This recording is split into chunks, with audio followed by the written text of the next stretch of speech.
ಈ ಒಂದು ಸಹಕಾರ ಸಂಘ ನಾವು ಹೆಚ್ಚಿನ ರೀತಿಯಲ್ಲಿ ಸಾಲಗಳನ್ನು ಕೊಟ್ಟು ಶ್ರೀಶಕ್ತಿ ಸಂಘಗಳಿಗೆಲ್ಲ ಸಾಲ ಕೊಟ್ಟಿದ್ದೀವಿ. ರೈತರಿಗೆ 3 ಬ್ಯಾಚ್ ಸಾಲ ಕೊಟ್ಟಿದ್ದೀವಿ. ಎಲ್ಲ ಶ್ರೀಶಕ್ತಿ ಸಂಘಗಳು ನಮಗೆ ತೊಂದರೆ ಆಗಿದೆ. KCC 4 ಬ್ಯಾಚ್ ಕೊಟ್ಟಿದ್ದೀವಿ. KCC ಏನು ತೊಂದರೆ ಇಲ್ಲ. 1-2-3 ಡೆತ್ ಕೇಸ್ ಇದಾವೆ, ಅದು ರಿನ್ಯೂವಲ್ ಆಗ್ಬೇಕಷ್ಟೇ. ಅದು ಬಿಟ್ಟರೆ ಬೇರೆ ಏನು ಇಲ್ಲ, ತೊಂದರೆ ಏನಿಲ್ಲ.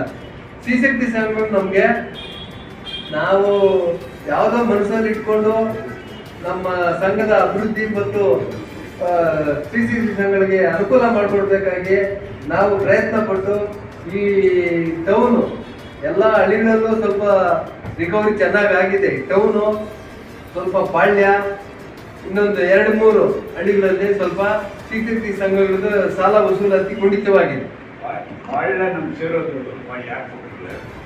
ಆಗ ಕೊಟ್ಟಿದ್ದೀವಿ, ಆಗ ಎಲ್ಲ ಒತ್ತಡದ ಮೇಲೆ ಕೊಟ್ಟಿದ್ದೀವಿ. ಎಲ್ಲ ನಮ್ಮವರೇ ಒತ್ತಡಗಳಾಗಿ ನಮ್ಗೆ ಇಲ್ಲಿ ಬಂದು ಗಲಾಟೆ ಮಾಡಿ ತಗೊಂಡಿದ್ದಾರೆ. ಇವಾಗ ಕಟ್ಸಕ್ಕಿಲ್ಲ ಅವರು, ಇವಾಗ ಕೇಳಿದ್ರೆ ಈ ಕಡೆ ಕೇಳಿದ್ರೆ ಆ ಕಡೆ ಹೋಗ್ತಾರೆ. ಬಾಳಿದವರು ನಮ್ದೇ ಅಲ್ಲ, ಬೆಸರೂರು ಸೊಸೈಟಿನಲ್ಲೂ ಕೊಡಿಸಿದ್ದಾರೆ. ವ್ಯಾಪ್ತಿಗೆ ಬರೋ ಸೊಸೈಟಿನೇ, ಅಲ್ಲೂ ಕೂಡ ನಾಮನ ಹಾಕಿದ್ದಾರೆ. ಅವ್ರಿಗೇನು ವಸೂಲಾಗಿಲ್ಲ. ಬಾಳಿದವರು ಸಾಲ ಕೊಟ್ರೆ ಮರುಪಾವತಿ ಮಾಡೋದು ಜವಾಬ್ದಾರಿ. ಆ ಜವಾಬ್ದಾರಿ ಬಿಟ್ಟು ನಾನು ದೊಡ್ಡ ಲೀಡರ್ ಒಂದು ಬರ್ತಾರೆ, ಅದನ್ನ ಕಟ್ಸೋ ಜವಾಬ್ದಾರಿ ಅವ್ರು ತಗೊಂಡು ಕಟ್ಸ್ಬೇಕು. ಪದೇ ಹೋಗಿ ಅವ್ರ ಮನೆ ಹತ್ರ ನಾವು ಕೇಳೋ ಅವಶ್ಯಕತೆ ಇರೋಲ್ಲ. ಸಂಘ ನಡೆಸ್ಬೇಕು. ಅವರು ಒಂದು ಸಂಘದಲ್ಲಿ ಮೆಂಬರ್ ಆಗಿದ್ದಾರೆ. ಈಗ ಅಲ್ಲಿ ಕೂಡ ಇದೇ ರೀತಿ ಮಾಡ್ತಾರೆ. ಆದ್ರಿಂದ ನಾವು ಸಂಘವನ್ನ ಉತ್ತಮ ರೀತಿಯಲ್ಲಿ ನಡೆಸ್ಕೊಂಡು ಇದುವರೆಗೂ ಎಲ್ಲ ನಡೆಸ್ಕೊಂಡು ಹೋಗಿದ್ದೀವಿ. ಈ ಟೌನಲ್ಲಿ ಸ್ವಲ್ಪ SHG ಸಂಘಗಳು ವಸೂಲಾಗಿದೆ, ಸ್ವಲ್ಪ ಖಂಡಿತವಾಗಿದೆ. ಅದನ್ನ ಮುಂದಿನ ಕ್ರಮಕ್ಕಾಗಿ ನಾವು DR ಪರ್ಮಿಷನ್ ತಗೊಂಡು ಯಾವ ರೀತಿ ಅವ್ರಿಗೆ ನೋಟಿಸ್ ಕೊಡ್ಬೇಕು, ನೋಟಿಸ್ ಕೊಟ್ರೆ ವಸೂಲಾತಿ ಹೆಂಗ್ ಮಾಡ್ಬೇಕು ಅಂತ DR AR ಸಂಪರ್ಕಿಸಿ ನಾವು ಅದನ್ನು ವಸೂಲು ಮಾಡೋ ಪ್ರಯತ್ನ ಪಡ್ತೀವಿ. ಅದು ಬಿಡಕ್ಕಿಲ್ಲ, ಯಾವುದು 1 ರೂಪಾಯಿ ಬಿಡೋ ಹಾಗೆ ಇಲ್ಲ. ಸುಮ್ಮನೆ ಕೊಟ್ಟಿಲ್ಲ, ನಾವು ಬಡ್ಡಿ ಇಲ್ಲ ನಾವು ಕೊಟ್ಟಿರೋದಕ್ಕೆ. ಈಗ ಕೊಡ್ಬೇಕಾದ್ರೆ ಬಡ್ಡಿ ಕೊಡ್ಬೇಕು. ಸರ್ಕಾರದ ಆದೇಶ ಬಂದಿದೆ, ಬಡ್ಡಿ ಇಲ್ಲ ಅಂದ್ರೆ ಕೊಡಬಾರದು. ಬಡ್ಡಿ ವಸೂಲ ಹಾಕಿ ಕೊಡ್ಬೇಕು. ಈಗ ಕೊಡ್ಬೇಕಾದ್ರೆ ಮೊದಲು ಕೊಟ್ಬಿಟ್ಟು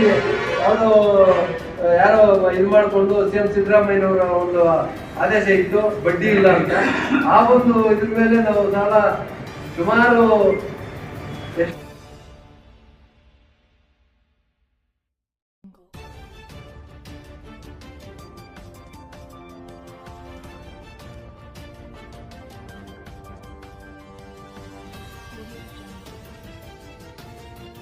₹11,055 ಜಿಲ್ಲಾ ಸಹಕಾರ ಬ್ಯಾಂಕ್ನಿಂದ ಕೇಸ್ ಸಾಲಗಳು ಜಮಾ ₹2,82,34,000.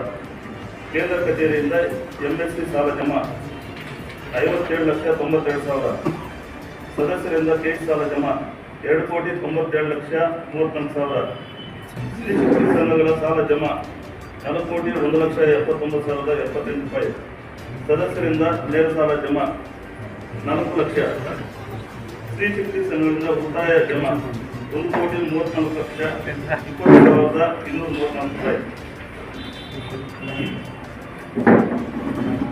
ಸಂಘದ ಗೋದಾಮು ಮುಂಗಡಗಳ ಜಮಾ ಶ್ರೀ ಬಾಲಾಜಿ ಅವರಿಂದ ಮುಂಗಡ ಜಮಾ 1 ಲಕ್ಷ. ಡಾಕ್ಟರ್ ಸಂದೀಪ್ ಅವರಿಂದ ಅಂಗಡಿ ಮುಂಗಡ ಜಮಾ 5 ಲಕ್ಷ. ಶ್ರೀ ಶೇಖರ್ ಅವರಿಂದ ಅಂಗಡಿ ಮುಂಗಡ ಜಮಾ 1,50,000. KS ಅಶ್ವಿನಿ ಅವರಿಂದ ಮುಂಗಡ ಜಮಾ 1 ಲಕ್ಷ. KM ನಾಗರಾಜ್ ಅವರಿಂದ ಅಂಗಡಿ ಮುಂಗಡ ಜಮಾ 50,000. APL ಅಕ್ಕಿ ಮಾರಾಟದಿಂದ ಜಮಾ ₹35,325. ಸರ್ಕಾರದಿಂದ ಆಹಾರ ಧಾನ್ಯಗಳ ಲಾಭಾಂಶ ಜಮಾ ₹3,01,513. ಗೋಣಿ ಚೀಲಗಳ ಮಾರಾಟದಿಂದ ಜಮಾ ₹36,500. ಇತರೆ ಆದಾಯಗಳಿಂದ ಸದಸ್ಯರಿಂದ ಪ್ರವೇಶಧನ ಫೀ ಜಮಾ ₹100. ಬಾಡಿಗೆಯಿಂದ ಜಮಾ ₹4,05,000. ನೇರ ಸಾಲದಿಂದ ಬಡ್ಡಿ ಜಮಾ ₹42,530. ಇಫ್ಕೋ ಡಿವಿಡೆಂಡ್ ಜಮಾ ₹200. ಸರ್ಕಾರದಿಂದ SHG 2% ಮಾರ್ಜಿನ್ ಮನಿ ಜಮಾ ₹2,09,639.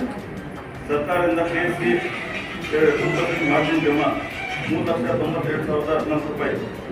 SSTP ಜಮಾ